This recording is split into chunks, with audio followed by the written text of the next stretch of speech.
Good morning, ladies and gentlemen, and welcome to AP US History, as we look today a little further at the presidency of Harry Truman. Now, at the end of World War I, there had been a significant economic downturn in parts of the American economy, and at first it looked like World War II might do the same thing. However, unlike the government under President Wilson, who'd been sick from his stroke and obsessed with the League of Nations, or even during the return to normalcy that followed, Franklin Roosevelt and Harry Truman made every effort to promote maximum employment, production, and purchasing power. As soon as the war ended, the government sold off factories it owned cheaply, hoping to stimulate the economy, but with the need for government contracts drying up, so the need for labor. At the same time, the end of wage and price controls during the war meant that prices began rising even faster than wages. Now, during the war, labor unions had been fairly cooperative. If nothing else, the Smith-Connolly Act sort of forced cooperation on them. But in peacetime, they felt they could again demand more. And early 1946, General Motors auto workers and coal miners and railroad workers across the United States threatened to go on strike, demanding higher wages. All of these things frustrated Truman, who was trying to keep the economy afloat, but the ones that bothered him most were the railroads. After all, if the railroads were shut down, that would shut down the entire country. Truman attempted to negotiate with both the railroad owners and the railroad workers, but in the end the unions refused to compromise and announced they would go on strike. Truman decided that he would use the army to break the strike, although he did not tell the unions his plan. His plan, in fact, was to use a selective service to draft all the striking men into the army and then order them back to work. But all he told union leaders was that he would use the army. And of course, in the past, when the army had broken a strike, it had not gone well for the strikers. And so, in a very dramatic moment, just as Truman stepped up to the lectern to speak to Congress and request the power to draft the strikers, a messenger ran in and handed a note to Truman telling him that the unions had agreed to negotiate and accept the compromise that Truman had originally proposed. Truman simply announced that the strike had been resolved, and congressmen from both parties rose to cheer for Truman, and he became a hero to many Americans, although he alienated many union members and liberals. Later, in 1946, a new Congress was elected, the 80th Congress, which was dominated for the first time since before the Depression by Republicans.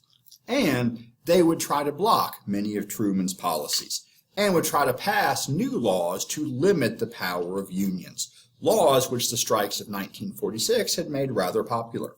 In 1947, the Taft-Hartley Bill was passed, sponsored by Mr. Republican himself, Senator Bob Taft, and Representative Fred Hartley. This act modified the Wagner Act, banning certain types of strikes, banning certain types of boycotts, banning picket lines under some conditions, and banning the closed shop. So you could no longer require someone to be a member of a union before they were even hired for a job. It also forced labor union leaders to swear that they were not communists. Labor leaders described this as a slave labor bill. Another problem for unions was they were simply having trouble organizing, which of course was not helped by the Taft-Hartley Act. For one thing, while unions had traditionally been strong in the North and grown stronger during the New Deal and World War II, they had a hard time making much headway in the South or the West, areas that were traditionally more individualistic and generally less open to unions.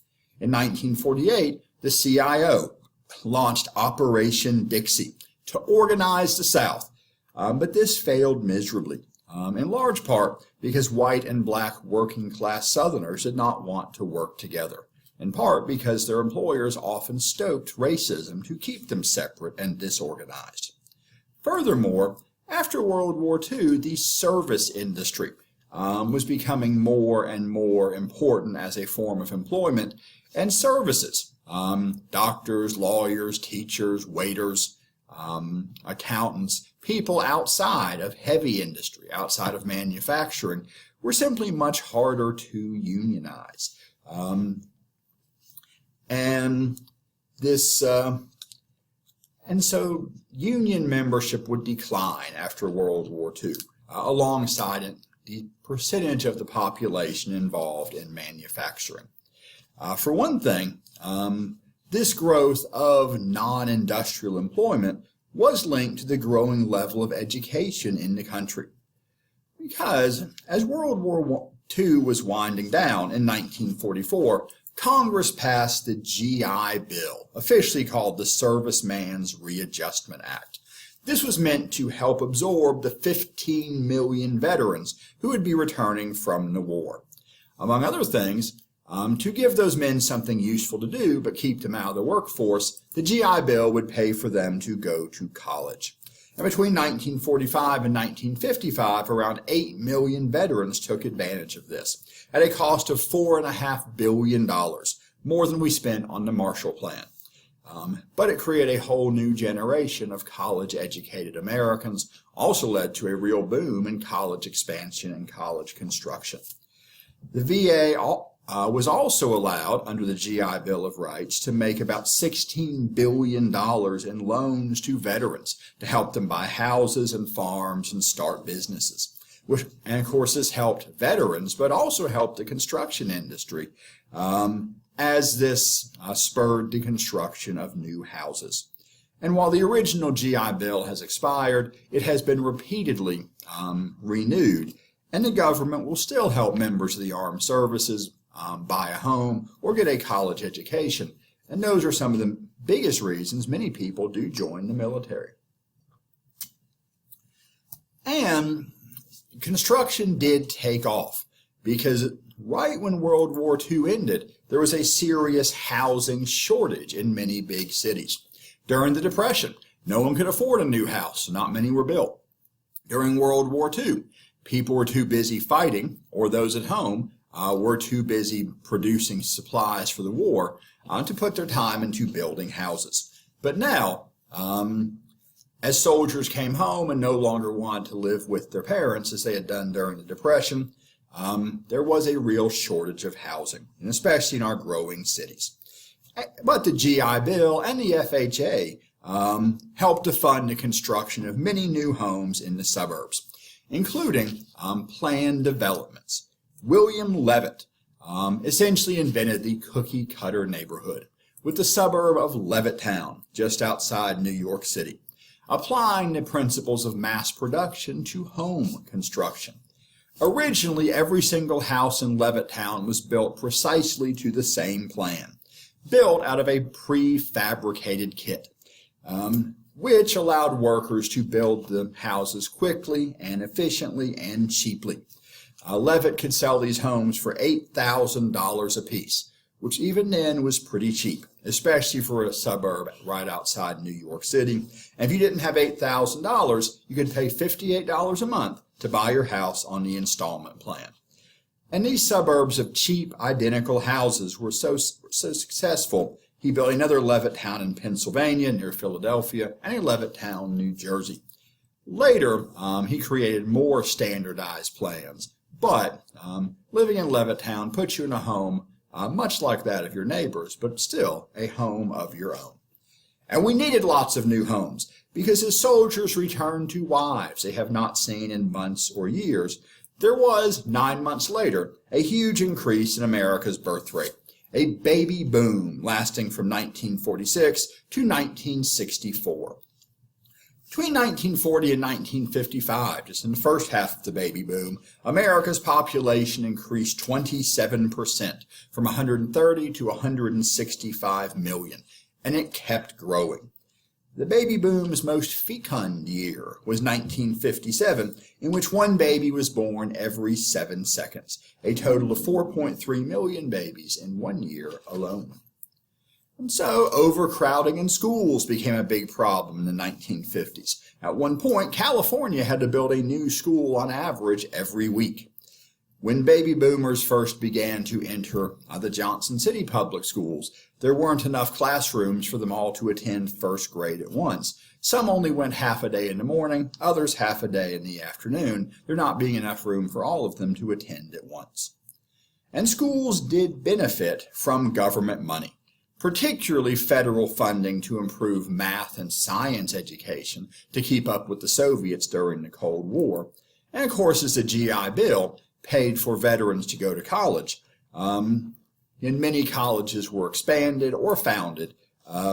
Many states particularly expanded their state university systems, even building community colleges to help people prepare for larger universities or to get a 2-year degree. And more did. In 1940, about 15% of college-aged Americans went to college. By the early 1960s, at least 40% were. Now, during World War II, many people had gotten jobs in factories, and soldiers had all received government pay. But because of rationing, there had not been much to spend that money on. So they had saved their money in war bonds instead. But after the war, as factories began producing consumer goods, Americans began buying all kinds of things again, and also exporting them to Europe, which was going rich thanks to the Marshall Plan. So while there was a short period of unemployment right after World War II, and a longer period of inflation, for the most part, the late 1940s and the 1950s, even the early 1960s, was a period of great prosperity for America. The government was spending a lot, leading to inflation, which partly helped the government pay off its massive war debts. But while prices were rising, wages were rising even faster. Although it was far from a perfect time, because as the Soviet Union came to be seen more and more clearly as the enemy, the fear arose that they were funding spies in the United States and elsewhere. And eventually the National Security Council and the CIA, and of course the FBI, would try to stop this espionage. But of course you can never be sure who might be a spy, or if you have found them all. And so unfortunately, a reasonable and justified concern about communism soon developed into paranoia and persecution that was vastly exaggerated in a second Red Scare. In response to this, and particularly in response to the accusation that he was abandoning China when he pulled American troops out in 1947, Truman launched a loyalty campaign in 1947. The Attorney General drew up a list of 90 supposedly disloyal organizations which were not allowed to refute the charges. A loyalty review board investigated over 3 million federal employees, but of them, only 3,000, 0.1%, resigned or were fired, and none of them were ever formally indicted for disloyalty. States and businesses and other organizations, even private clubs, began requiring loyalty oaths of their members. And another old organization was put to a new use in the Cold War. In 1938, the House Un-American Activities Committee, or HUAC for short, had been created to investigate and eliminate subversion, but that was mostly due to fears about Nazis and possibly the Japanese. During the Cold War, the House Un-American Activities Committee was specifically turned against communists and alleged communists. In 1948, the young congressman from California, Richard Nixon, and a member of the House Un-American Activities Committees began to harass communists and alleged communists in the government. Most famously, Alger Hiss. Now, Alger Hiss was a New Deal Democrat. He'd been involved with Roosevelt throughout the 1930s. He attended the Yalta Conference, been deeply involved in the creation of the United Nations, but Richard Nixon accused him of having been a communist agent in the 1930s when working for the State Department. And Nixon had quite a bit of information, although quite a bit of it, obtained through questionable means. He had gotten information from the Catholic Church, which was strongly anti-communist, enough so to overcome its own ethics about passing on information gained under the seal of the confessional. He got information through the FBI. There were even accusations that Nixon had fabricated artifacts, particularly a typewriter, which was linked to documents supposedly typed by Hiss. Some of it got pretty outlandish. Hiss had supposedly hidden secret documents miniaturized onto microfilm inside hollowed-out pumpkins to be collected by secret agents. Now, by 1948, Hiss no longer worked for the government. He worked for the Carnegie Endowment for International Peace, but he agreed to stand trial anyway and was ultimately caught out on perjury, claiming not to have known a man he actually was proven to have met. And he spent 5 years in jail and spent the rest of his life proclaiming he was innocent. And many people for a long time saw this as one of the excesses of the Red Scare, of Richard Nixon simply attacking someone he disagreed with politically to further his own career. And it's true, we will hear from Richard Nixon again. However, after decades in which it was assumed Hiss had been an innocent man, in the mid-1990s, when the United States and Russia were briefly getting along, Russia opened up some of their secret KGB files from the Cold War, and it turned out Hiss probably had passed on information to the Soviets, more or less as Nixon had said. But while Nixon was perhaps the first great Red Hunter, the man who followed in his footsteps and had the whole era named in his honor, so to speak, was Joseph McCarthy, a representative, later senator from Wisconsin, nicknamed Tail Gunner Joe for his service in the Pacific during World War II, although there were some who said he'd made up his service record, had not really operated a tail gun in a bomber at all. He claimed to have a list of communists in the government, mainly the State Department, although he never showed his full list to anyone. However, the paranoia of this new Red Scare let him destroy the careers of many politicians and many other Americans. In particular, he targeted the entertainment industry, which he saw as being dangerously left-wing, which in turn turned much of the media against McCarthy, so that his actions were always recorded very negatively, one reason that he's remembered so badly today. But while certainly the Red Scare got far out of hand, it was not totally unjustified. The Soviets, after all, tested their first atomic bomb just 4 years after we built ours, and it was clear that communist spies and sympathizers working in the Manhattan Project had passed along secret information. The trail eventually led to, among others, David Greenglass, a man who had worked on the Manhattan Project. He was convicted as a spy, but to save his own life, he ratted out some others, including his own sister and her husband. Julius Rosenberg, David Greenglass's brother-in-law, had worked on the Manhattan Project. He and his wife Ethel had lived in New Mexico while working on the project. And in 1951, the two were convicted of passing on information to Soviet spies. Once again, they got into some pretty deep detail, even the type of refreshment served at the parties at which they had supposedly passed on information to Soviet agents. Ethel Rosenberg at one point served green jello. Had she served red jello, we would know she was guilty. She was found guilty in any case, as was Julius in 1951, and the two were executed in 1953. David Greenglass later claimed that he had committed perjury and that Ethel, at least, was innocent. Several other known spies later said she was too. And it was often felt that both she and Julius Rosenberg were executed unfairly, again due to the paranoia of the Red Scare. But in the 1990s, Russian documents again revealed that Julius Rosenberg certainly was a spy who had probably passed on nuclear secrets, although Ethel may well have been innocent.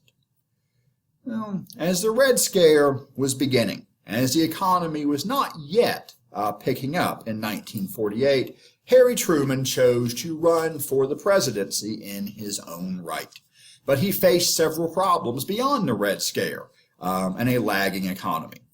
From the point of view of the strongest supporters of the Democratic Party was Harry Truman's support for civil rights, which was a pretty surprising development. Truman himself was pretty racist, as one might expect of someone born in Missouri in the late 1800s. He once said, "I think one man's just as good as another, as long as he's honest and decent and not a Negro or a Chinaman," although he didn't say Negro. He had not allowed Jews into his house. But while he was personally racist, he felt the Constitution was not, and that was more important. And what really changed his mind about the racial situation was when he heard about black veterans returning from the Second World War and being beaten, sometimes very badly, sometimes even beaten to death, while still wearing their Army uniforms when they traveled throughout the South. Indeed, to some Southerners, a black man wearing a U.S. Army uniform was just getting too uppity and had to be taught a lesson. But an attack on a man wearing the Army uniform was not just an attack on some black guy. It was an attack on the entire U.S. government, and Truman would not stand for that. As early as 1947, Truman appointed a commission which produced a report entitled "To Secure These Rights," which laid out plans to reorganize and strengthen the civil rights section of the Justice Department, to establish federal and state permanent commissions on civil rights in order to maintain constant surveillance over civil rights issues, to end Jim Crow laws and other forms of racial discrimination in the South, to make police brutality, lynching, the poll tax, literacy tests illegal, even federal crimes if necessary, and to withhold federal grants from public or private agencies that practice discrimination or segregation. Still, most of Truman's attempts to support civil rights were blocked by Congress. But even if he couldn't get many laws passed through Congress, he was commander-in-chief of the military. And so in 1948, Truman ordered the armed forces to fully desegregate. Although they dragged their feet for some time, the last branch to fully desegregate, the U.S. Army, did not complete the process until 1954. Truman also ordered the desegregation of the civil service. And while Truman's success in pushing for civil rights was limited, simply making the attempt and making it official government policy alienated many Southern Democrats. On the other hand, many liberal Democrats were unhappy that Truman was opposing communism at all. They despised his policy of containment, feeling the Soviets should still be our allies, as they had helped us defeat the Nazis. They were unhappy he was not pushing for sweeping social change, that his domestic policies were not as ambitious as Roosevelt's New Deal. Many were unhappy with his opposition to the strikes of 1946. So in 1948, the Democrats were split. But after a hard campaign, Truman won his party's nomination at the 1948 Democratic Convention. But many Southern Democrats broke away to follow Strom Thurmond, a highly decorated World War II veteran and governor of South Carolina, to form the States' Rights Party, more commonly known as the Dixiecrats, who made it very clear that their policy was to oppose new civil rights laws. On the other hand, some liberal Democrats broke away to support a third version of the Progressive Party, who nominated Henry Wallace, Franklin Roosevelt's second vice president, former Secretary of Agriculture, and besides being the nominee of the Progressive Party, he was endorsed by the Communist Party of the United States of America. Even those Democrats who supported Harry Truman were not always that enthusiastic. Although his official campaign slogan was, "I'm just wild about Harry," many Democrats said, "I'm just mild about Harry." The Republicans nominated Thomas Dewey, governor of New York, and a fairly liberal Republican at a time when there were still liberals, moderates, and conservatives in both parties. He had run back in 1944, although mostly as a formality, because no one could beat Franklin Roosevelt, but it was assumed that this time around he would win.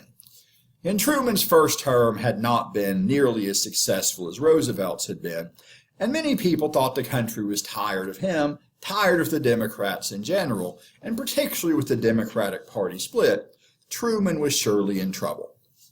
Indeed, Dewey was so certain of victory he barely campaigned for votes, figuring the only thing he might do would be alienate people by saying something dumb, so better not to say anything at all. Presidential polling was a brand new industry, but most major polling companies stopped even conducting presidential polls because they felt like it was a time waste and a waste of money. Most famously, the Chicago Daily Tribune, a strongly Republican newspaper, went ahead and printed the headline, "Dewey defeats Truman," immediately after the election, much to their later embarrassment. Because while Truman did carry 16 states and won 45% of the popular vote and 180 electoral votes, that was not enough. It's true that Strom Thurmond did split the Democratic Party, carrying 4 states in the Deep South and picking up one of Tennessee's 12 electoral votes. Nationwide, he got less than 2.5% of the popular vote and just 39 electoral votes. Although Strom Thurmond would go on to serve as a senator from South Carolina and serve beyond the age of 100. The only man still in the Senate at the age of 100, making him eventually the oldest and longest serving U.S. senator. But never president. Henry Wallace did almost as well nationwide, just 12,000 fewer popular votes than Thurmond, but his support was spread out amongst liberals everywhere. He won no electoral votes. Truman got 49.7% of the popular vote, 303 electoral votes, enough to win a term of his own. And he had won in large part by appealing directly to the people, with whom his plain style resonated. Indeed, following the example of his own political hero, William Jennings Bryan, whom he had gotten to hear speak in his youth.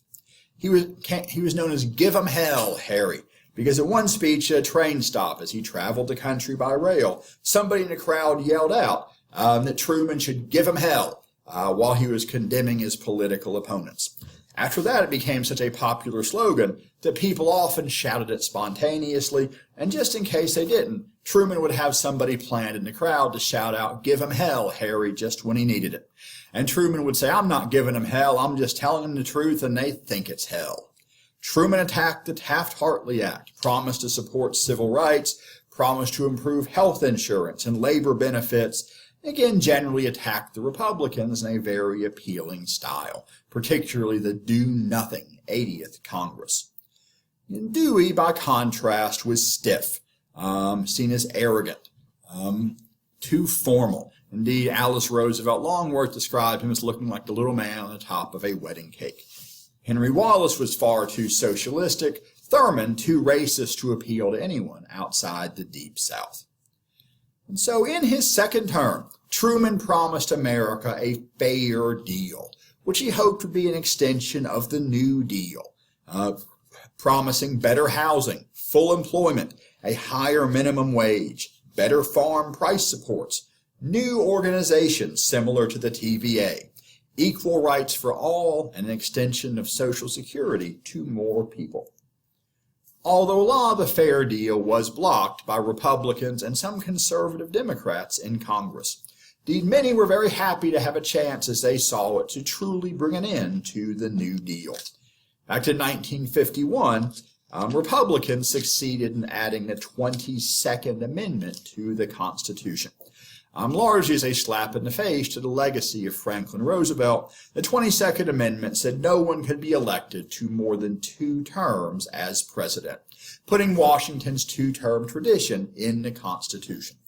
although it is possible to serve up to 10 years, a vice president who takes over more than halfway through his predecessor's term could not only fill it out, but have 2 terms of his own. This amendment did not affect Harry Truman because he was the sitting president when it was ratified. But again, it was clearly a condemnation, at least for some, of the record of Roosevelt. Still, Truman did manage to accomplish some parts of his fair deal. The 1949 Public Housing Act provided some public housing. Social Security was extended to more beneficiaries in 1950, as there were a number of jobs that were not originally covered by Social Security, particularly household servants, but others too. And Social Security was extended to more, although not all, workers in 1950.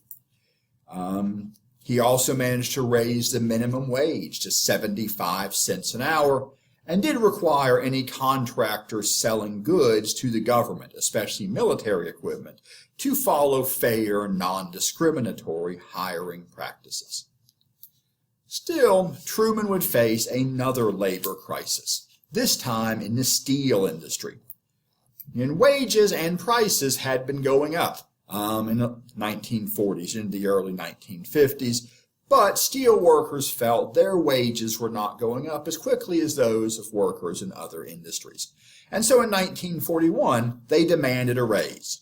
Once again, the government, which bought a lot of steel for the military, and the steel manufacturers and the union representatives tried to reach a settlement, but after months of discussion could not settle everybody. And so the unions announced they would go on strike in April of 1952. Now, back in 1946, Truman had blamed the unions, saying it was they who would not negotiate in good faith or accept a reasonable compromise. This time, though, he blamed the steel factory owners, saying it was they who would not compromise enough.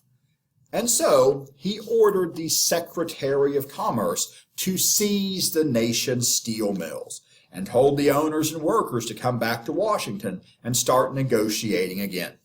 The factory owners challenged Truman in the courts, and after 2 months, won their case and regained control of the steel mills. During that time, Truman had nearly worked out a compromise between the bosses and the workers, but when the steel owners got control of their factories again, the compromise was wrecked, and the strike began at last. Although it only took 2 months to bring the bosses back to the negotiating table, at which point they gave the workers almost as big a raise as they had asked for in the first place. The bosses might have been better off accepting Truman's compromise. Still, Truman has in general been criticized for high-handed and unconstitutional actions in seizing the steel mills. But the strike was seen as a success as the workers got almost everything they wanted, and Truman, who had alienated the working class in his first term, was once again seen as a supporter of the working man. Harry Truman's civil rights plans and his fair deal did not go as far as he had hoped, but he was the first president since the end of Reconstruction to make civil rights part of government policy at all, at least on that scale. He did his best to continue the traditions of the New Deal. He did support the United Nations. He may have angered some of his Union supporters when he broke the railroad strike in 1946, but he won many of them back when he supported the workers in 1952. However, all his accomplishments and his struggles would be overshadowed in his second term by events in Korea.